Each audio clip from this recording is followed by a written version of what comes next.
first of all, Judah did not exist at the time of Abraham, right? He's Abraham's great grandson. So Abraham was not Jewish, and Isaac was not Jewish, and Yaakov or Yasharel or Israel was not Jewish. None of the three of them were Jewish. Okay, so one of his sons, I believe it's the fourth-born son is Judah. Third-born son, third or fourth. Fourth son is Judah. Yehuda. Okay. His name means praise. Yeah. But his name also means, if you look at the Terushah, the doorway to Yahweh. Wow. Yeah. Right? Yeah. There's a dalet in there, right? Yeah. There's a dalet. And so the doorway to Yehuda. Okay, so here's Port Tamar. Now, first of all, Yehuda himself was a turkey. He was a putz. He was a schmuck. He was a schlemiel. Okay? Let me give you an example. He's the one that wanted to kill Joseph. Reuben talked him out of it. Don't kill him. Just throw him in the pit. Right? And then when they throw him in the pit, Judah says, well, let's make some money on him. We can sell them into slavery. Right? This is all Judah's doing. Right here, the first recorded words of Yehuda. What prophet? Yeah.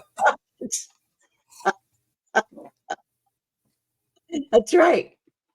And so now Yehuda, when it talks about him getting married, when you see Yitzhak get married, you see this beautiful courtship with Eleazar presenting him in front of the parents of Rivka, and all of this stuff, and a dowry is given, and his credentials are shown, and on and on and on. And then Rivka consents. I mean, it's a beautiful image of how a courtship is to happen. When Yaakov goes to get married, well, he can't do that because he's running away from his brother who's going to kill him. Right? So he has all the blessing. He's got 100% of the blessing of his father Yitzhak, but he can't claim it because Esau said, I'm going to kill you. Yeah. So he has to flee. And so when he flees, he's got no dowry, he's got no presentation, and he goes to the same family. Laban was there when Rivka got married. He goes to the same family. Laban's like, you're kind of in trouble. You want to get married to 7 years, right? Right. And so you got this downgrade in the marriage. Now, when it comes to Yehuda, the scripture says he took himself a Canaanite woman. Yeah. He just took her, right? Okay, this is now, right? This is now my wife, whatever. She's pregnant, so I guess she's my wife, right? So, and he has 3 Canaanite sons. Mm-hmm. And then he goes and brings in this girl, Tamar. Okay, well, now guess what I found out about Tamar? And I found this out through a very crazy source. The source goes to the legend of Romulus and Remus, the formers of the city of Rome, the founders of the city of Rome, who I believe were Zerach and Perez. They were Romulus and Remus. Wow. Okay, now that is a mind boggler. But the story goes that when you equate the people in the legend of Romulus and Remus to the people in Scripture, you find out the rest of the story. Because Tamar, get this, was a daughter of Esau. Wow. Okay. Yeah. Okay, how's that for a mind boggler? Tamar was a daughter of Esau. Okay, now this is that's not in Scripture. Okay, that's outside of Scripture, but the record infers this in the legend of Romulus and Remus. Now, if that's the case, look at the people that are in the bloodline of Mashiach. You have Tamar, a daughter of Esau. You have Rahab, the prostitute, right? You have Ruth, the Moabite. Right. You have Bathsheba, the adulteress, right? Those are all the women that are set forth in the lineage, right? Right. So it's a very crazy lineage, but nonetheless, Tamar giving birth, and then Judah, right? I'm heading to Las Vegas to shear sheep. They don't call it Las Vegas, but that's where he's going. I'm headed to Las Vegas to shear sheep, right? And so Tamar shows up as a harlot on the way, and he says, and what does Judah say? What are you doing out here prostituting yourself? What's a prostitute doing here? I have nothing to do with prostitutes. You should clean yourself up and go home, clean up your act, and be a decent woman. That's not what he says to her. He says, how much, baby? That's what he says to her, right? You know what I found out about her in this situation, is that Tamar took, I've just got it on the bottom of this chart. She took Even though she was told to wait for him by Yehuda, Tamar takes matters in her own hand, dresses as a bride, sits in the gate as a harlot, because it was the Canaanite custom for brides to fornicate for 7 days before their marriage.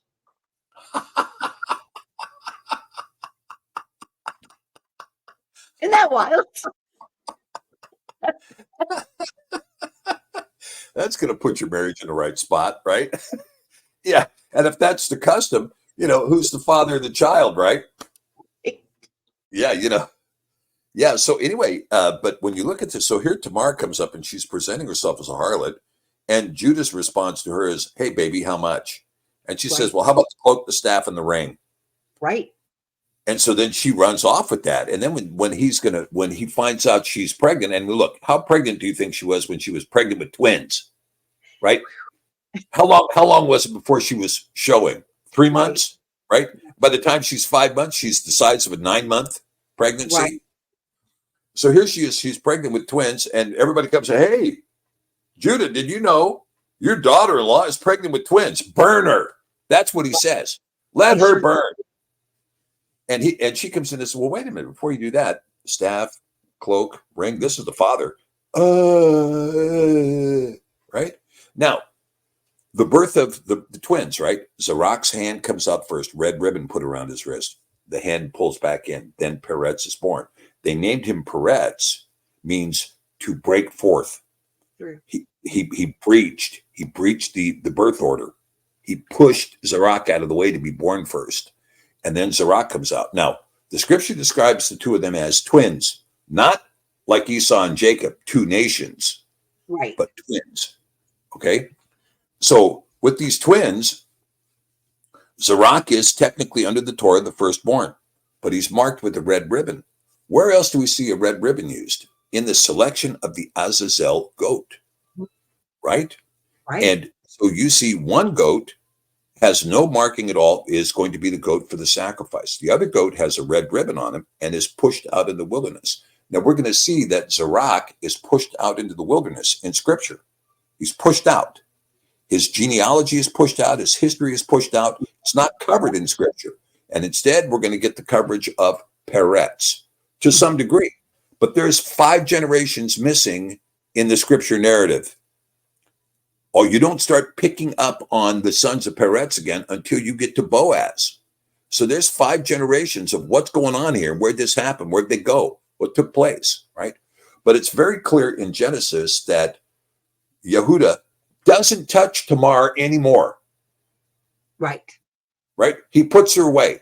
Now, the legend in Romulus and Remus says, yeah, he put her away with the Vestal Virgins. He put her away in a nunnery, in a convent with the Vestal Virgins. And he took a boat, a little ark, and put the twins in the river and sent them upriver. Now, this is what the Romulus and Remus story tells you. And the next thing you know, they're rescued by, quote unquote, a wolf. And which is also very interesting because you might recall that when Yasharel is told about his son Joseph being killed, right? And they present him with the coat of many colors covered with blood. He says, "Go out and get the animal that killed him." And they present a wolf to him. And he's going to kill the wolf. And then he decides, "I'm not going to kill the wolf. It's not proper to do it." And then the wolf speaks to him. And she says, "I too am looking for my lost son." This is really quite a reflection on this idea that this wolf legend being tied to potentially Zarok and Perez, who may have both been the founders of the city of Rome. So when we try to follow what happened to Zarok, now, when you follow that, when you understand that the children of Zarok, who was, Haman, it was Zimri, and then, of course, Ethan and Calcol and Dardus. Well, Dardus would form the city of Troy. Calcol would form the city of Athens. Ethan would form the city of Cadiz and possibly Carthage. Haman would populate Romania, right? Only Zimri remained behind with the tribes of Israel in Egypt. All the rest of them went out to found cities. Why wouldn't they? That's what their father did in founding Rome. Right? So you kind of see this heritage, right? So with this being said, Zarok, now, when we talk about the tribe of Judah, the prophecy that's given in Genesis 49 that says, Judah, that there shall be a scepter in the hand of Judah and a lawgiver between his feet until Shiloh come. You have to look at the Torah provision of the right of the progenitor, the firstborn, or the primogenitor, I'm sorry, the firstborn. And the right of the primogenitor is in the hands of Zerach, not in the hands of Peretz. Peretz was a breacher. He breached. Peretz was the breacher. Now, so when we see the lineage of Mashiach in Matthew 1, it begins with Yehuda and then Peretz, right? That's where it goes. Then you come all the way down to Joseph Arimathea, the father of Miriam, right, in Matthew 1, and then Miriam, right? And then Mashiach. So Mashiach is of the line of the goat that did not have the red ribbon around his neck. Wow.